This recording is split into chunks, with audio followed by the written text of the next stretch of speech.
Bismillahirrahmanirrahim. Assalamualaikum warahmatullahi wabarakatuh. Hadirin yang terhormati dan dimuliakan oleh Allah Subhanahu wa taala, di kesempatan pagi hari ini kita melanjutkan kajian kita dari karakteristik orang-orang yang dicintai oleh Allah Subhanahu wa taala. Kita masuk pada hadis berikutnya, yaitu hadis yang diriwayatkan oleh Abdullah bin Amr bin As radhiyallahu anhu.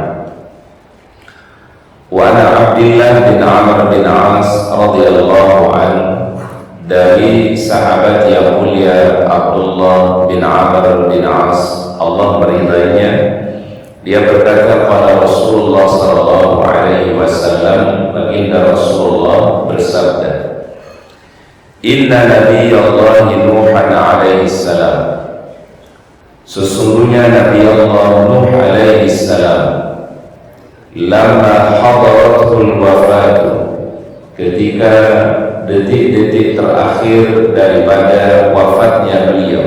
Jadi Rasul menceritakan bagaimana kondisi yang terjadi ketika Nabi Nuh alaihi salam menjelang wafatnya. Qala libnihi, beliau berkata kepada anaknya, Inni qasun 'alaikal wasiyah, aku ingin menyampaikan kepadamu yaitu sebuah wasiat. Ini pembelajaran yang berharganya para jamaah. Momentum terakhir seseorang sebelum wafatnya, sebelum meninggalnya, sangat dianjurkan untuk menyampaikan kebaikan dan wasiat untuk anak-anak. Apa wasiatnya Nabi Nuh alaihi salam? Amuruka bithnaini, aku perintahkan kepada engkau wahai putraku dengan dua hal, ya. Jadi Nabi Nuh alaihi salam menyampaikan dua hal kepada putra beliau.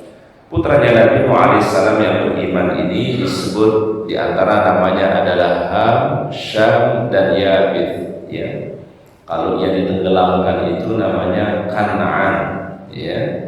Tapi anak beliau yang beriman, anak beliau yang taat dan saleh, namanya Ham, Syam dan Yafith. Apa perintah Nabi Nuh alaihi salam? Amuruka bila ilaha illallah, aku perintahkan untukmu dengan kalimat yang mulia, kalimat keimanan, kalimat tauhid, yaitu kalimat la ilaha illallah, la ma'budu bihaqqin illallah, tidak ada sesembahan yang benar kecuali hanya Allah, atau tidak ada ilah yang disembah selain daripada Allah. Jadi ilah itu di situ maknanya ma'bud, yang disembah, yang diibadahi. Jadi tidak ada Tuhan yang disembah, tidak ada ilah yang disembah secara benar illallah, kecuali hanya Allah. Fa inna samawati sab'a, sesungguhnya langit yang 7, wal aradina sab'a, dan bumi yang berlapis 7, law wudi'at fi kiffatin, kalau sekiranya diletakkan pada satu timbangan, ya, jadi satu timbangan itu adalah langit yang 7 dan bumi yang berlapis 7, kata beliau, wa wudi'at la ilaha illallah fi kiffatin, dan diletakkan kalimat la ilaha illallah dalam satu timbangan juga. Karena kan biasanya timbangan itu ada dua, ya, dua sisi, ada dua neraca, ya. Kalau sekiranya kalimat la ilaha illallah dalam satu timbangan, langit yang 7 kemudian bumi yang berlapis 7 dalam satu timbangan, apa kata beliau? La rajahat bihinna, niscaya akan lebih berat di sisi Allah, yaitu kalimat la ilaha illallah. Kalimat ini dengannya kita hidup para jemaah, dan dengan kalimat ini mudah-mudahan kita wafat. Kalimat ini yang pertama kali kita dengar ketika lahir di dunia, dan kalimat inilah yang kita harapkan menjadi penutup usia kita semua. Karena ada satu janji dari baginda Rasulullah SAW, man kana akhiru kalamihi la ilaha illallah dakhalal jannah. Siapa saja yang akhir kalimatnya waktu dia menjelang wafatnya, kalimat terakhirnya la ilaha illallah, maka jaminannya tidak lain dan tidak bukan illal jannah. Sehingga kita kaji maknanya, kita pahami maknanya, kita jalankan konsekuensi daripada kalimat la ilaha illallah. Bahkan Rasulullah SAW memohon kepada Allah Ta'ala dengan kalimat yang terbaik, Allahumma sabbithu bil qawli sabit fil hayati dunya wa fil akhirah. Allahumma sabbitni bil qawli sabit fil hayati dunya wa fil akhirah. Ya Allah, kokohkanlah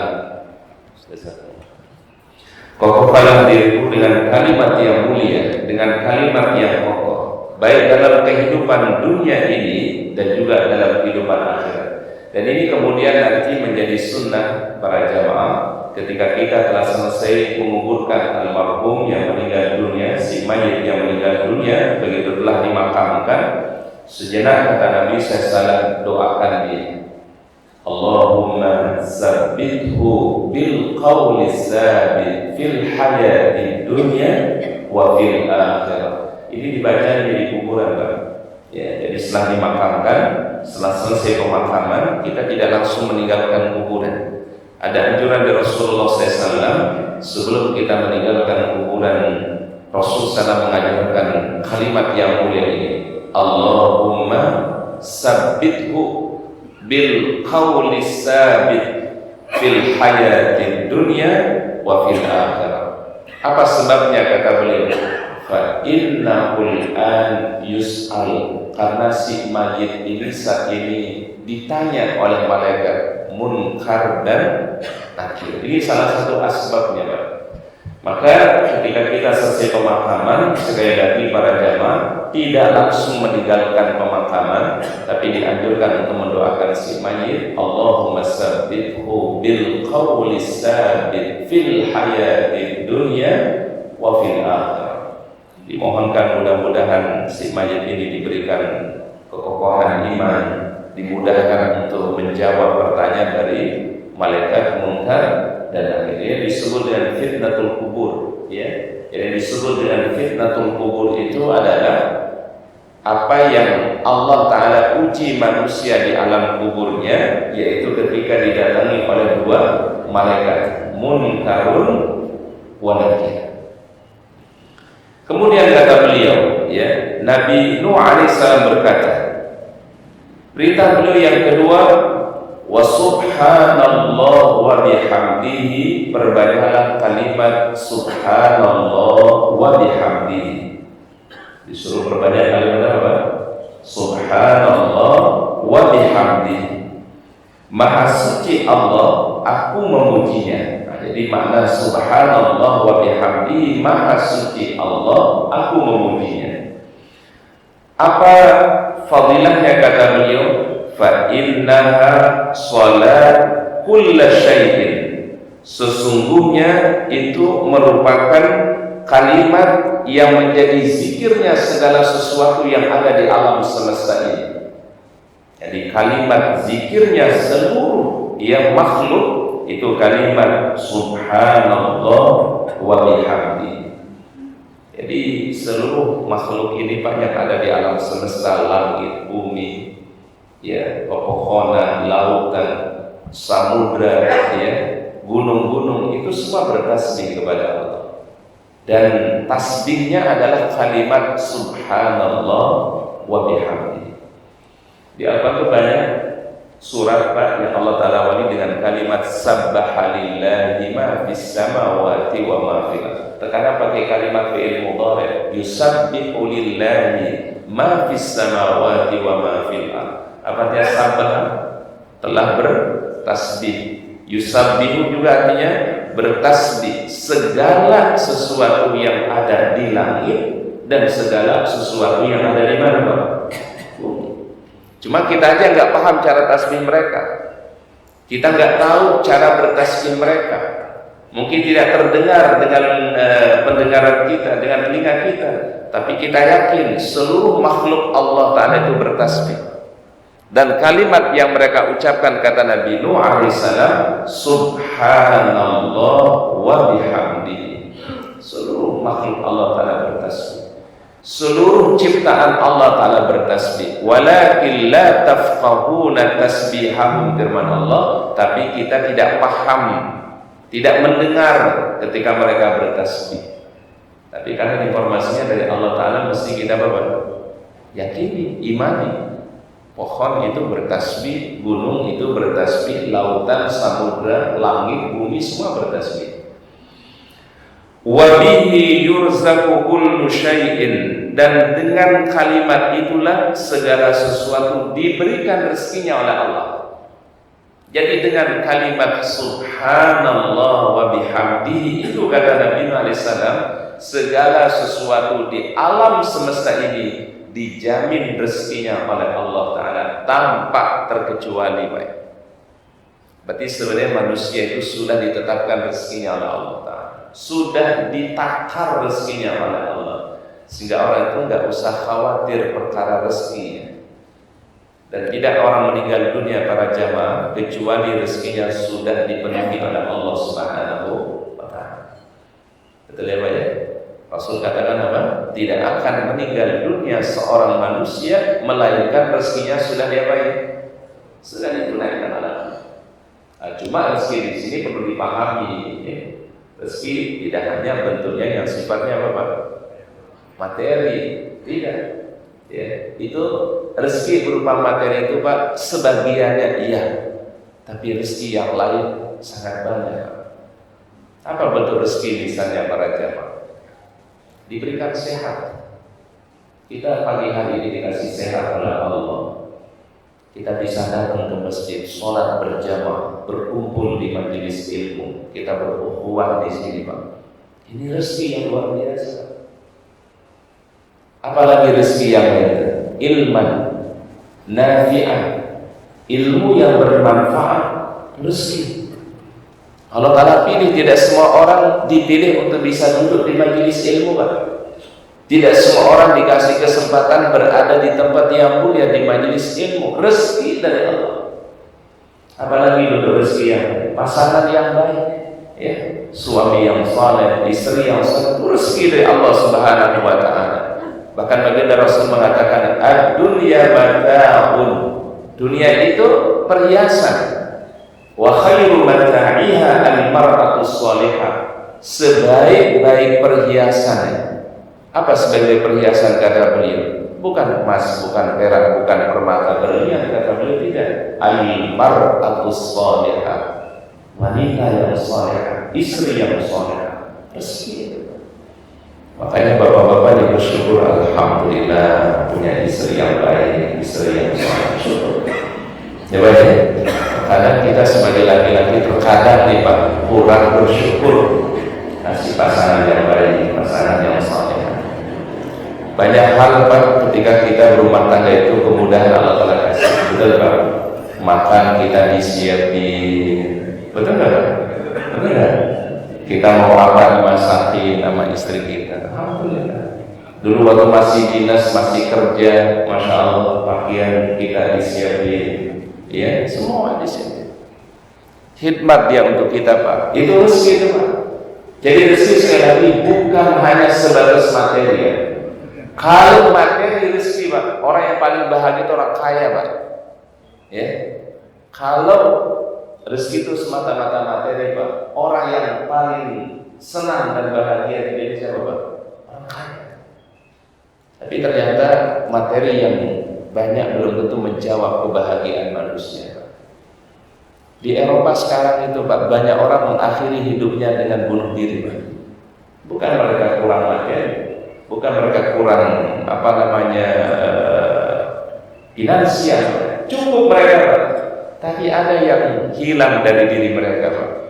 Ada yang hilang dari kehidupan mereka. Apa? Sa'adatul qalbi, kebahagiaan hati. Makanya apa kata Rasulullah SAW? Laisal ghina an kasratil mal. Orang yang kaya, kata Nabi, bukan hanya yang banyak materinya, tidak. Walakinnal ghina ghinan nafs. Tapi yang kaya juga, kata Nabi, adalah yang kaya jiwanya. Dia bersyukur, ikhlas, ridha, ya. Dia tawakal kepada Allah, mengimani takdir-takdir Allah Subhanahu wa taala. Dia yakin atas janji-janji Allah taala. Itu orang yang paling bahagia, Pak. Jadi dalam pandangan Islam itu, Pak, materi bukan berarti tanda orang yang enggak bahagia. Materi sudah bisa membuat orang bahagia asal materinya digunakan untuk apa? Ketaatan kepada Allah. Tapi kalau mengukur kebahagiaan dengan materi, salah, kata Rasulullah SAW. Karena terkadang materi membuat manusia menjadi apa, Pak? Sombong. Materi menyeret manusia dalam apa, Pak? Perbuatan kejahatan kalau tidak digunakan untuk kebaikan. Nauzubillah. Nah, sehingga sekali lagi Rasul ingin menyampaikan rezeki itu bukan hanya semata-mata Bapak materi. Ya. Apalagi rezeki yang terbaik itu, kata para ulama, ya, yaitu teman-teman yang baik. Makanya kata Imam Syafi'i itu apa? Aktsiru minas sohbati sholihah. Kita disuruh cari teman yang baik. Perbanyak teman-teman baikmu di dunia ini. Karena kenapa? Fa innahu syafa'atan lakum yaumal qiyamah. Karena teman baik bisa jadi syafaat nanti pada hari kiamat. Jadi rupanya teman baik itu, Pak, bisa jadi sebab syafaat. Bisa menolong kita semua nanti. Bisa membawa kita ke dalam al-jannahnya Allah Ta'ala. Termasuk dalam hal ini, suami bisa menghantarkan istri dan anak-anaknya masuk dalam surganya Allah Subhanahu wa taala. Makanya teman yang baik itu penting. Namanya sahib. Apa dia sahib, Pak? Teman. Sahib as-salih, teman yang saleh. Dan ada rezeki yang paling tinggi para jamaah, al-iman wal Islam. Hidayah iman, hidayah Islam, itulah rezeki yang paling tertinggi. Jadi rezeki itu berarti banyak ya, Pak, ya, materi, keluarga, sehat, ilmu yang bermanfaat, teman-teman yang baik. Tadi yang paling tinggi apa? Rezeki yang paling tinggi, Pak? Iman dan amal saleh. Itu yang selalu kita mohon kepada Allah. Ihdinas siratal mustaqim. Assalamualaikum.